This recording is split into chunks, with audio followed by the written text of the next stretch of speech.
and welcome to QPLive. Whether you are at home or you're joining with us, gathered with others in our Camp Hill building, you are most welcome with us today. Today is going to be somewhat different from our normal routine in QPLive. These strange days of online ministry and gathering offer opportunities as well as some challenges. And today we're going to be doing something that we have never done before. We're going to be joining with churches up and down the country for an event called Canopy. Canopy is a gathering of Baptist churches in Scotland. It's the new style gathering, the annual gathering, and this year it's going to be exclusively online, which means we can join in directly today.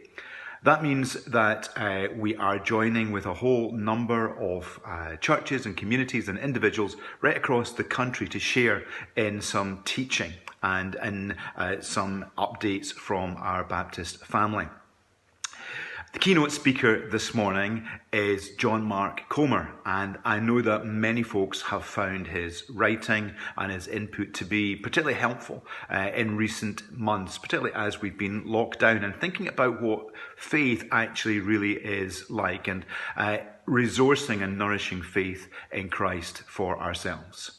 So it's great to have that opportunity to hear him today. And we just want to encourage you also to continue to make comment online in the chat. We're still hosting that today, and we'll be able to pick up anything and interact with you in that way online. So, welcome to a different QPLive. We do hope that it will be fruitful and helpful for you. But before we go and dive into all of that, Mari has an activity for us to think about as we reflect together on what God has for us. Thank you, Mari. So, as Ian said, our main speaker is John Mark Comer, who wrote The Ruthless Elimination of Hurry, which I know a lot of us have read.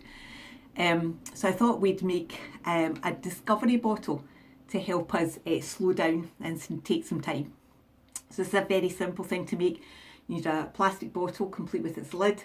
You need some plain water. You need oil, any sort will do. And if you want, you can put in some food colouring. So all the instructions are on our YouTube video and on the activity sheet. But basically you can make this, and then to use it, because it's made with oil and water and they separate, we give our bottle a good shake, holding on firmly to the lid. And then as it settles, take that time to talk to God, to maybe think about some of the verses in the Bible that promise us rest, and to take time to slow down and spend time with God. I hope that's useful for you. Thank you so much for that, Mari. Isn't it good just to take a couple of minutes to pause in our days, to take some time to reflect and allow God to do what he wants to do in us? Usually at this point in our service we would share with you some notices, and perhaps you saw earlier on that they were on a rolling screen just before we started our time together today. They'll be available at the end of our time together as well, so don't worry if you missed them, you'll be able to catch them later. We're just about to pop over and join with Canopy, where Martin and Ali are going to be leading us before we hear from John Mark Comer. So let's go and join with them right now.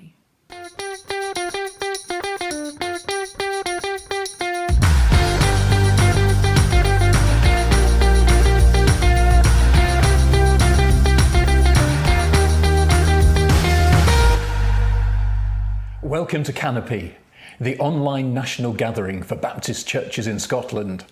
We are so pleased that you as a church are joining in with worship this morning. I'm Martin Hodson, and I'm here in the studio with Ali Leng, and we are both part of the national team of the Baptist Union of Scotland. It's been quite a weekend. Over 1,000 people have taken part in Canopy.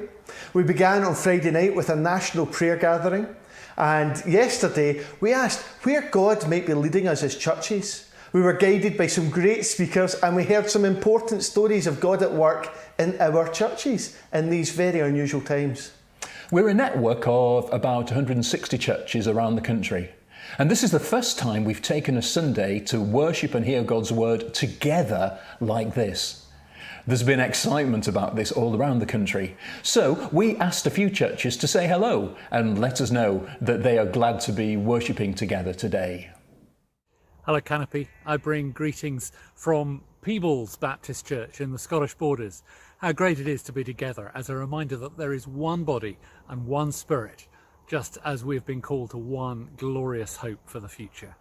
Welcome to Canopy from Dunoon Baptist Church. We're missing being at Assembly, but it's great we can get together and worship Jesus. Hi to everyone at Canopy from Kirkwall Baptist Church in Orkney. We're just really glad to be worshipping Jesus with you today. Hi to everyone at Canopy from Granton Baptist Church. It's great that we can be together this morning to worship God. Hello everyone. Making Jesus known as we worship, connect, grow and influence is a vision that we at Bridgerton Baptist Church want to share with you all today. Hello to everybody at Canopy from Dunrosness Baptist Church in Shetland.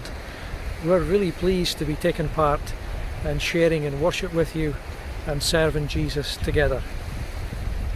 A warm welcome to everyone at Canopy today from Montrose Baptist Church. We're so glad to be joining everyone today to worship Jesus together. So people keep asking, why is this weekend called Canopy? Well, part of the inspiration for it came from a verse in Isaiah chapter 4 which says, when God's people assemble together, His glory will be like a canopy over them. Our desire this weekend has been to recognise and feel that canopy of God's glory over us, making this digital space a holy space. And that's what we've been praying for this morning. But there's more to it than that. Yes, we were praying for God to give us a picture of what our network of churches, the Baptist Union, is like. Someone came up with the idea of a forest. Our churches stand like individual trees, each growing with their own beauty. But beneath the surface of the forest, there's a vast web of roots and strands of a fungus called mycelium that connect the trees together, so they can share resources of water and minerals. We saw our network like that, separate churches, but connected at a deep level, to share resources, build each other up and help us grow into the churches Jesus has called us to become. And of course, the forest has a canopy. It's where the trees touch and overlap and intermingle. And that's what this special holy space is for us this weekend. That under the canopy of God's glory. So before we turn to Scripture, let's recognise God's glory above us and amongst us. Lord, how great you are. Forgive us for all the times we failed to see your glory around us. Lord, how great you are. Let the pursuit of your glory be our greatest ambition. Lord, how great you are. Now let your words speak to us afresh about the beautiful purpose you have for our lives. Amen. Before we hear from our speaker this morning, let's listen to the scriptures. Here are some of the key words of Jesus that form the basis for today's message. These are the words of Jesus from John 15, Matthew 22, and Mark 8. John 15, verses 1 to 4. I am the true vine, and my Father is the gardener. He cuts off every branch in me that bears no fruit, while every branch that does bear fruit, he prunes so that it will be even more fruitful. You are already clean because of the word I have spoken to you. Remain in me, as I also remain in you. No branch can bear fruit by itself. It must remain in the vine. Neither can you bear fruit unless you remain in me. Matthew 22, verse 35 to 40. One of the Pharisees, an expert in the law, tested Jesus with this question. Teacher, which is the greatest commandment in the law? Jesus replied, Love the Lord your God with all your heart, and with all your soul, and with all your mind. This is the first and greatest commandment, and the second is like it. Love your neighbor as yourself. All the law and the prophets hang on these two commandments. Mark 8, verse 34 to 36. Whoever wants to be my disciple must deny themselves, take up their cross, and follow me. For whoever wants to save their life will lose it, but whoever loses their life for me and for the gospel will save it. What good is it for someone to gain the whole world, yet forfeit their soul? I'm really pleased to tell you a bit about our speaker this morning. John Mark Comer is the pastor for teaching and vision at Bridgetown Church in Portland, Oregon. Under John Mark's leadership, the church has come to focus on the simple idea of practicing the way of Jesus. They sum this up in 3 steps: being with Jesus, becoming like Jesus, and doing what Jesus does. John Mark has written a number of books. The most recent one is called The Ruthless Elimination of Hurry. And that's the theme he will be exploring this morning with us. Hey everyone, John Mark Comer here from the Pacific Northwest of America. Great to be with all of you. Remember when air travel was a thing? Right before COVID hit, and my last trip on an airplane before lockdown, as you call it, which is very ominous, by the way. Back here, we call it stay home, stay safe, which is much less scary. But right before lockdown hit was to Scotland. It was my second time there. I'd not been there in years, and I spent a long weekend up in the Highlands with a mentor of mine, and was in Glasgow on Sunday morning at Adelaide Baptist Church. Stephen, if you're watching, love and respect to you. Thank you for your hospitality. And I just fell in love with your country all over again. According to Ancestry.com, I am basically Scottish, or at least all my ancestors were. So I don't know, I just feel this deep love and affection in my DNA for you and your land, which is likely just another example of narcissism if I actually am Scottish. Either way, love to all of you, and thank you for the invite to come along for your weekend together as you kind of center as a group of churches in your land around Jesus and the way of Jesus in this time of chaos and division and strife and fear and disease and all of the things that are 2020. Dallas Willard once called hurry the great enemy of spiritual life in our day and said, quote, "You must ruthlessly eliminate hurry from your life." The longer that I sit with Willard's thesis that the great challenge to apprenticeship to Jesus in our era of time and history is this concept of hurry, the more I agree with it. It's kind of like hurry is the issue behind so many of the other issues of our day: chronic anger and outrage culture, digital addiction, low-grade anxiety, the breakdown of the family, loneliness. You in England, you're famous around the world. You now have, not in England, I'm so sorry. Did I just say England? Absolute faux pas. You in Scotland have a loneliness minister known all around the world. Exhaustion, burnout. Like, what if the issue underneath all of that is this issue of hurry? Carl Jung, the psychologist who coined the language of introvert and extrovert and whose work was the basis for the Myers-Briggs theory of personality, once said, quote, "Hurry isn't of the devil, it is the devil." I don't know about you, but when I hear the devil, I think of like a cartoon, character on a shoulder with a pitchfork, or Will Ferrell on SNL. I don't think of another alert on my phone, or the like feature on Instagram, or a late night kind of email flurry. But Corrie ten Boom, the Dutch woman who saved so many Jews from the Nazis during World War II, said, "If the devil can't make you sin, he'll make you busy." If you think about it, both busyness, or if you prefer hurry, and sin have a very similar effect on the life of our soul. They cut off our soul from God. You live in a kind of functional atheism and not in abiding in the vine, as Jesus put it. 4 years ago, before we, at my church back home, Bridgetown Church, we started this kind of 5-year-long initiative called Practicing the Way, which is an attempt to kind of take our entire church through a multi-year process of spiritual formation. And so it was really kind of a re-architecture of our model of church and how we do church, and even how we do Sundays and how we do communities. And it was very extensive. And before we kind of set off, I sat down with a psychologist in town who's very well respected, basically ran our working theory of change by him. This is how we think, based on the best synthesis we have of scripture and the social sciences. This is how we think the human soul kind of grows and expands into Christ-like character. So I ran this kind of whole new model of church, this idea by him, and he was very quiet and asked a few poignant questions. We had a great conversation. And then at the end, he had very little to say. He said one thing that has never left me. He said, the number one problem you will face is time.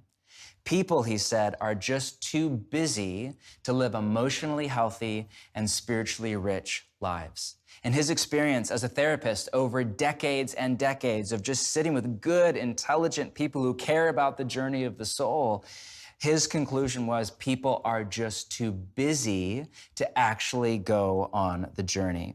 Psychologists now diagnose people with, quote, hurry sickness, which psychology today, it sounds like a joke, it's not. Psychology today defines it as a malaise in which a person feels chronically short of time and so tends to perform every task faster and to get flustered when encountering any kind of delay, also known as just life in our world. The moniker hurry sickness was coined all the way back in the 1950s by Dr. Meyer Friedman, who was the first cardiologist to connect the dots between chronic stress and anger and a heart disease, the idea that people that are really type A and stressed out and mad all the time are more at risk for heart failure. He defined it as, quote, a continuous struggle, an unremitting attempt to accomplish and or achieve more and more things or participate in more and more events in less and less time. And he identified it as a major problem, not only in America, but across the Western world in the 1950s. Fast forward over half a century, and it has spread like a contagion through our society. Rosemary Sword, who is a time perspective therapist, true thing, along with psychologist Philip Zimbardo of Stanford, in their book on this subject, offer 3 very simple symptoms to self-diagnose whether or not you have hurry sickness. Number 1, this is from them, not me. You move from one checkout line to another because it's shorter when you're at the grocery store or the market. Number 2, when you come to a stoplight, you count the cars ahead of you and you change lanes into the shorter lane. And number 3, you multitask to the point that you forget one of the tasks. Now, not to play armchair psychologist, but I'm pretty sure we all have at least a mild form of hurry sickness. And the ongoing effect of hurry and busyness and chronic overload on our soul and our society is starting to take its toll. I mean, think about it. What's the first thing that when you ask somebody, how are you? Maybe it's different in Scotland, but I'm guessing not. How are you? What do most people say? Oh, I'm good, but busy. Pay attention and you will hear this across the lines of gender and class and ethnicity and urban, suburban, rural. Everybody I talk to is busy. College kids are busy, empty nesters are busy, urban people are busy, rural farmers are busy. Everybody I know, at least in the West, Africans I talk to, just they're not, they mock me in love. You Americans, you're so busy. Now, we need to clarify that there are different types of busyness. There's a type of busyness that just means you have a lot to do. You're not kind of wasting your life on TikTok and trivial things, hours of Netflix every night, but you're generative, you're giving your life away to the world. By that definition of busyness, Jesus himself was busy. You could argue that he was very busy. But there's another far more common type of busyness, what the writer Ronald Rolheiser calls pathological busyness, which is when you have too much, not a lot to do, but too much to do. It was the second kind of busyness that Bill Gates was referring to when he said, busy is the new stupid, which I love. The essence of pathological busyness, or if you prefer my kind of one-word moniker of hurry, is that we have too much to do and not enough time to do it. So the only way to cram it all in is to speed up our mind and our pulse and our body and our relationships and our interactions with other people to a pace that I would argue is out of sync with life in the kingdom of God. And this has all sorts of implications for our emotional health and for our spiritual life. The professor Michael Zigarelli conducted a survey of 20,000 Christians, and this is in the US, and so I don't know what the number would be for you in your home, but I would imagine it's very similar. And in the US, he identified busyness as the number one major block in people's relationship to God. Listen to his summary of 20,000 people. Quote, it may be the case that 1, Christians are assimilating to a culture of busyness, hurry, and overload, which leads to 2, God becoming more marginalized in Christians' lives, which leads to 3, a deteriorating relationship with God, which leads to 4, Christians becoming even more vulnerable to adopting secular assumptions about how to live, which leads to 5, more conformity to a culture of busyness, hurry, and overload, and then the cycle begins again. Pastors, by the way, in his research were the worst, right up there with doctors and lawyers. Not this pastor, other pastors. But it's true. I mean, I was cut by the heart. I remember the first time that I read through Ruth Haley Barton's kind of 10 signs that you're moving too fast through life. Listen to her 10. Number 1, irritability. You're just quick to kind of snap at a person or get upset with a person. And don't think like, you know, your coworker. Think of your roommate or your spouse or your child, somebody close to you. Hypersensitivity just takes a little bit to upset you or offend you or make you mad or hurt your feelings. Restlessness, when we actually do attempt to rest, we carve out a vacation day or a Sabbath day, we can't actually calm down and come to peace because we just have to check our email, have to check in, have to do our thing. Compulsive overworking. Emotional numbness, we just lose our capacity to feel the full bandwidth of human emotion. We end up kind of just feeling anger and anxiety, and we lose our capacity to feel wonder, gratitude, awe, serenity. Escapist behaviors, just binge watching Netflix or whatever your behavior of choice is. Disconnected from our identity and our calling. We forget who we are and who we're not, what we're called to do, what we're not called to do, and we get sucked into the tyranny of the urgent rather than the important. Not able to attend to human needs like basic sleep, exercise, cooking healthy food, all of that. Hoarding energy. You ever find yourself doing that where you hold back energy, you don't give it to another person because you got a long day tomorrow, you got this event you have to go to tonight. And then finally, slippage in spiritual practices. The time that we dedicate to give attention to God through spiritual disciplines and scripture and prayer and church goes down. It's often the first thing to go rather than our first go-to. Are we having fun yet? Any of you there? The first time I read this, I was like 7 for 10 or something like that. So don't feel bad. The point here is not guilt and shame. The point is that there's more at stake than just our emotional health. Our spiritual life itself hangs in the balance. I love this from Ronald Woolheiser. Today, a number of historical circumstances are blindly flowing together and accidentally conspiring to produce a climate within which it is difficult not just to think about God or to pray, but simply to have any interior depth whatsoever. We are distracting ourselves into spiritual oblivion. It is not that we have anything against God, depth, and spirit. We would like these. It is just that we are habitually too preoccupied to have any of these show up on our radar screens. We are more busy than bad, more distracted than non-spiritual, and more interested in the movie theater, the sports stadium, and the shopping mall, and the fantasy life they produce in us than we are in church. Pathological busyness, distraction, and restlessness are major blocks today within our spiritual lives. Now, to clarify what we mean here by spiritual lives, because that language is really easy to sentimentalize, what I mean by that is our capacity to receive and give love in relationship to God and others. After all, for Jesus, the telos of the spiritual journey, or put another way, the meaning and the purpose and kind of the end goal of life itself is to become the kind of person who has been pervaded by love. Not just to love people, but to become a loving woman or man. Jesus said the greatest commandment in all of the library of Scripture was to love God with all your heart, soul, mind, and strength. And then he said the second after that is to love your neighbor as himself. He said in the Sermon on the Mount, that sums up all of the law and the prophets. He put love, in particular love for your enemy, at the climax of the Sermon on the Mount as the highest echelon of spiritual maturity. For Jesus, the whole spiritual journey is about becoming the kind of person who is pervaded by compassionate love. And hurry is incompatible with love. The late Japanese theologian Kosuke Koyama had this little book, it's a collection of essays called 3 Mile an Hour God. And I had to Google that, 3 mile an hour. It's the speed, apparently 3 miles per hour is the speed of walking. And in it he said this, quote, God walks slowly because he is love. If he is not love, he would have gone much faster. But love has its speed. It is an inner speed. It is a spiritual speed. It is a different kind of speed from the technological speed to which we are accustomed. It is, quote, slow, yet it is Lord over all other speeds, since it is the speed of love. We see this on display in Jesus. One of the first things you notice when you read the four Gospels in the New Testament is that Jesus was just rarely, if ever, in a hurry. You just don't read about Jesus like, oh, sorry, I don't have time, or I gotta go, or, have somebody else pray for you. Here's Thaddeus. Nobody's ever heard of him. He'll take care of you.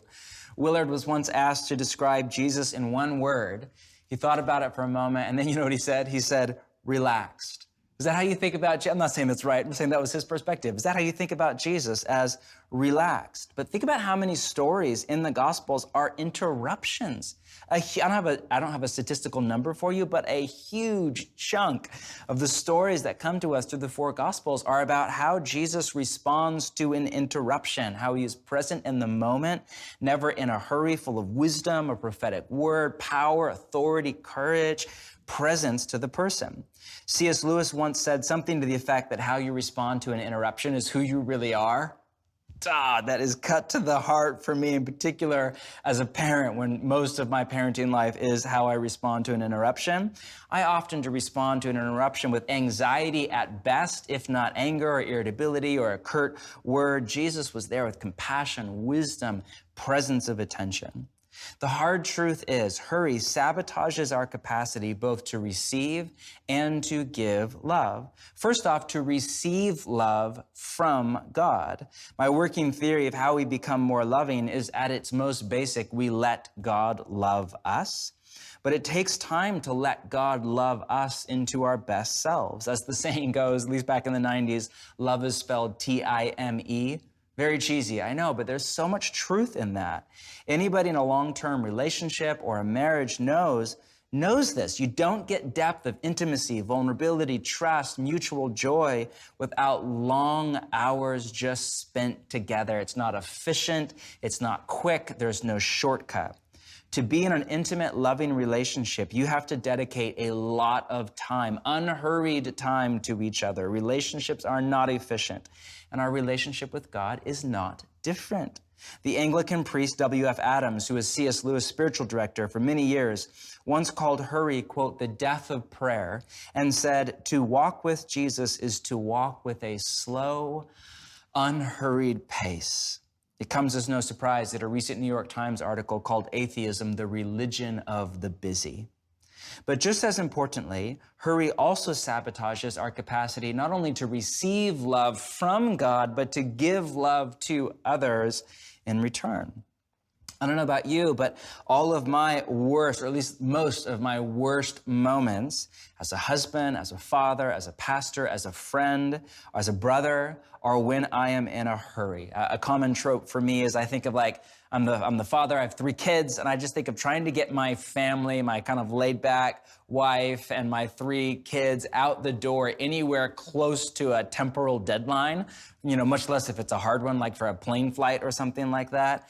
Oh my gosh, it's just, when I stop and I pay attention to what is coming out of my body in that moment, when I'm stressed and the kids are late, it is, I don't know what it is, but it's not love. It's like, get in the car, I don't have time to talk about it right now, stop crying, get in, don't fight with your brother. It's just irritability, anger. I just don't have the space for love. Is it any surprise that in Paul's definition of love in 1 Corinthians 13, the first descriptor on his list is love is patient? Or said another way, love is unhurried. And hurry oxidizes our inner sense of compassion. Compassion is a feeling word. It means that we slow down long enough to feel what another person is feeling in a kind of solidarity, to see the world from their perspective, even if we don't agree per se, to connect with them at an emotional level. It's a prerequisite for any healthy relationship between 2 people or between groups in a nation state. All sorts of other studies have shown that neurologically, being listened to is almost indistinguishable from being loved. When people feel listened to, and the language in psychology for it is when people feel felt, even if you disagree with 90% of what they say, they will walk away still feeling loved. All that to say, hurry doesn't have the time for that. Doesn't have the time to listen and feel and consider another person's perspective that you may disagree with, and express empathy with them and treat them with kindness. Thomas Merton called hurry, quote, a pervasive form of contemporary violence. It's violent because it kills compassion, it kills intimacy in relationships, it kills thoughtful, intelligent understanding of complex issues in the soul or society, it kills spiritual life. So, what to do, right? Well, very simple. The solution is not more time. That's not an option. We can't, bend time and space to add a few more hours onto our day or days to our week. And even if we could, we would likely just fill those up with more extra stuff and be more exhausted than we are right now. That's not the solution. We are human beings. We're finite, not infinite. We're limited, not limitless. The solution is to embrace our limitations as a gift from God, not a curse like our culture would tell us, and to slow down and to simplify our life around what really matters with Jesus. The way that followers of Jesus or Christians have done this down through church history is through what the ancients called a rule of life. Now, rule of life is ancient language, not modern, so it sounds a little strange to our ears, in particular if you're a Baptist. It was popularized in the 6th century by Saint Benedict, who has come to be called the founder of Western monasticism, but it goes back at least as far as the 2nd century, if not before. Patrick had a rule of life near to you. I would define it as a schedule and a set of practices and relational rhythms that create space to receive and give love and to live in alignment with your deepest desires. You're welcome to visit a little website we have for practicingtheway.org/unhurry. And there's a little link there to a kind of a workbook if you want to work through it and develop your own rule of life. And a rule of life is not a list of rules. Notice it's rule singular, not rules plural. So it's not just 30 rules for your life, although you're welcome to write that up. It's a rule. The ancient Latin word was regula, where we get the word regular and the word ruler. It meant a straight piece of wood. And many historians argue that it was the word used for a trellis in a vineyard. It was based on Jesus' teaching in John 15 about how we grow and mature into people who are like Jesus is through what he called abiding, living in this kind of relational, moment-to-moment connection to the Father through Jesus. And a rule of life is just the trellis. What a trellis is to a vine in a winery, a rule of life is to a follower of Jesus and their kind of abiding or their prayer life with Jesus.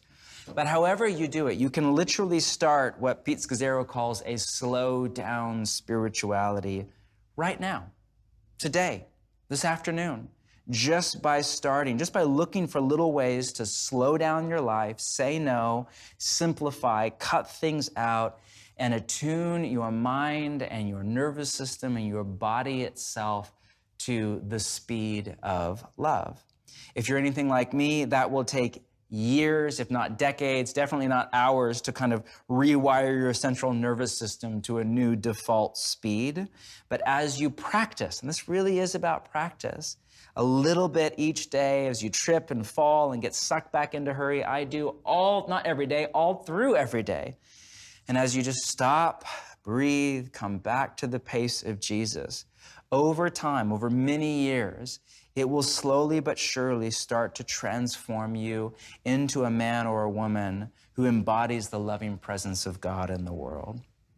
To end, to choose to live an unhurried life in 2020, in COVID-19, in what Barner recently called digital Babylon. This is the kind of new world we inhabit. It is a radical act. It's similar to a vow of poverty in an earlier century, or it's just nonsensical often to people around us. To live this way with a phone and a job and children and living wherever you call home is an act of resistance against the gravitational pull of the empire that we live in. And note that word ruthless in the Willard quote. You must ruthlessly eliminate hurry from your life. We have to be ruthless, but it's worth it. There's so much on the other side of a life of speed. I think of what Jesus said. What will it profit a person if you gain the whole world, but you lose your soul? Don't lose your soul. Let your soul come back into life with Jesus. Love and peace and the kindness of God to all of you. We've been challenged to start a slow down spirituality, to let God love us, to know that he walks slowly enough to be alongside us. If we feel we're interrupting him, he wants us to know that he has time for us. So just pause for a moment and let God love you.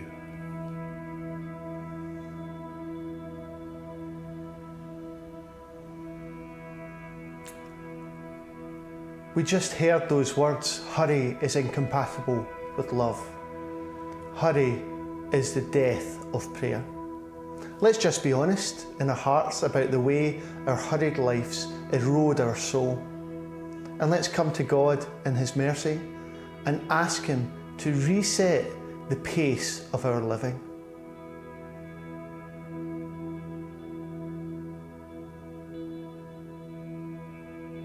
Here's a beautiful song that says our ambition is to follow the way of Jesus, to be caught up in a vision of his life and an experience of his power. Some folk from a number of different Baptist churches have put this together for us. Join in with the song if you can, or sit back and just let the words express your heart's cry to God.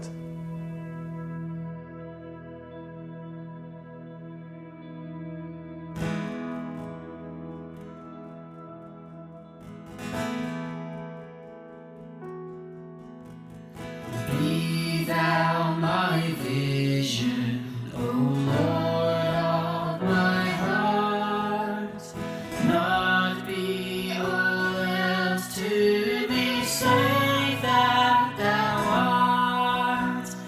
Thou mightest hold by day or by night, waking or sleeping, thy presence my light.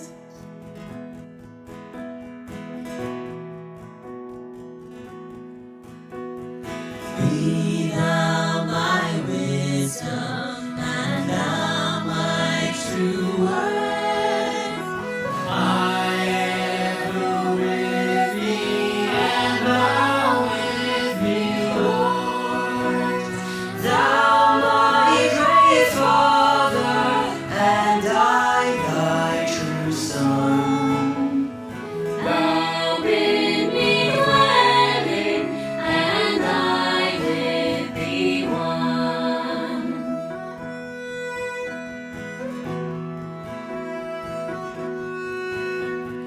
Be thou my battle shield, sword for the fight. Be thou my dignity, thou my delight. Thou my soul shelter, and thou my high tower. Raise thou me heavenward, O power of my power.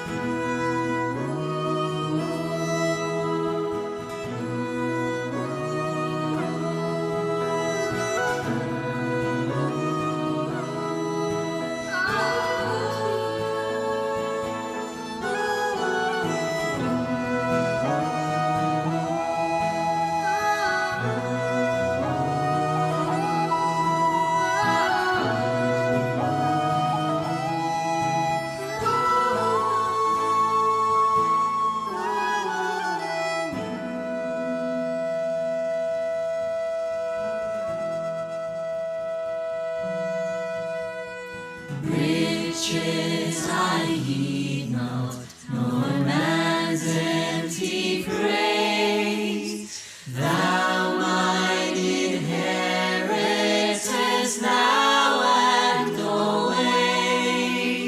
Thou and thou only live first in my heart.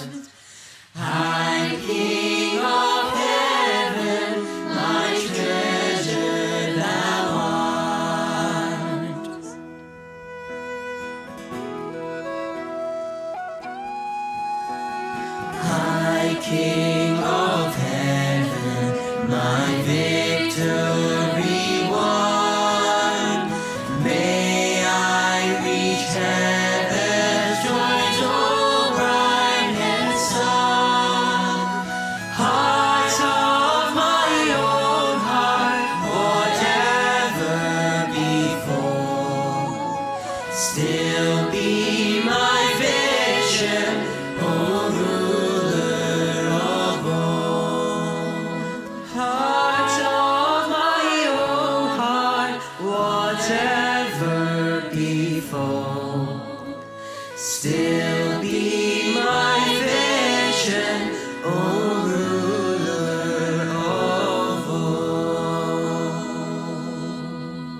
It's been great to worship together today. This is the end of Canopy for this year.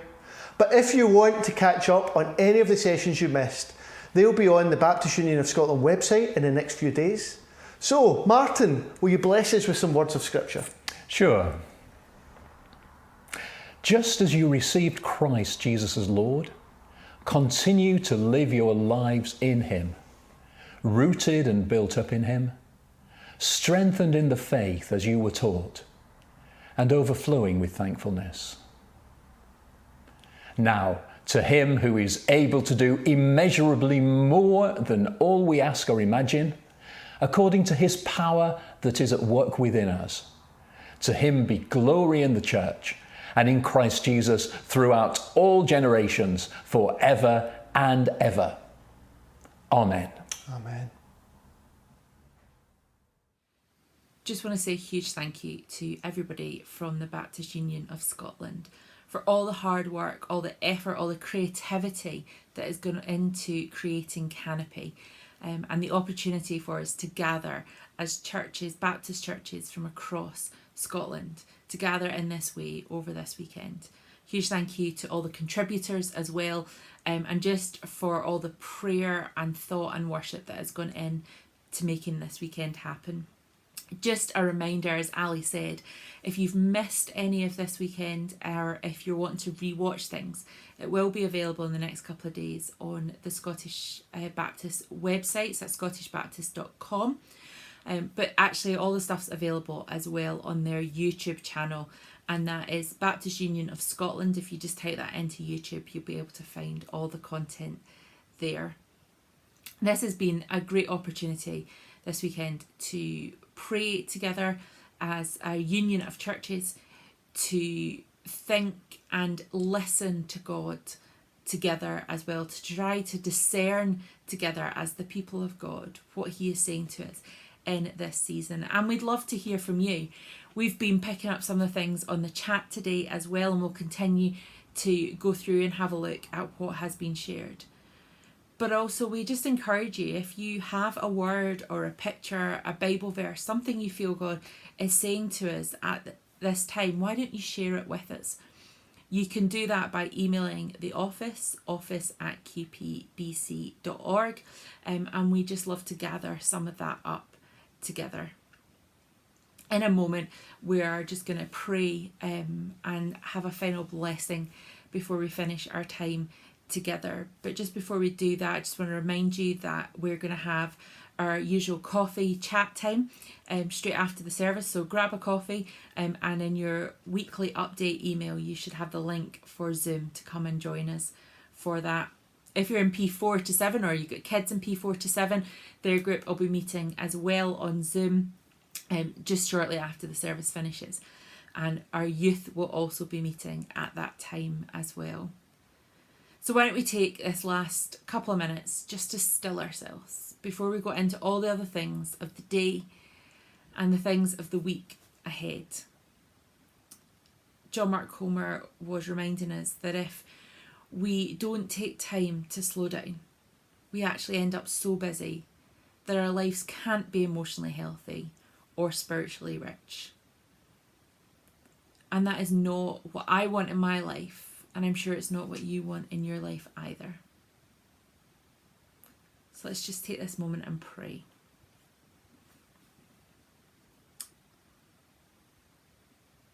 God, we thank you for all the amazing things that you have for us.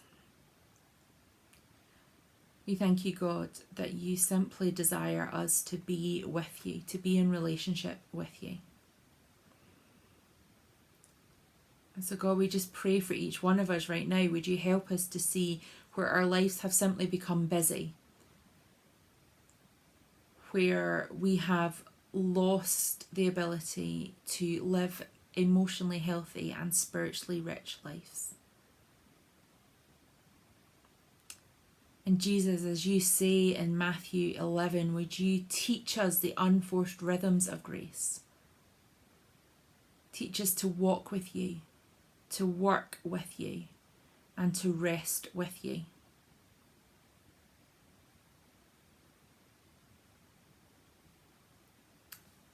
And so be blessed in the name of Jesus to go and to ruthlessly eliminate hurry in your lives this week, to know more of those unforced rhythms of grace. Amen.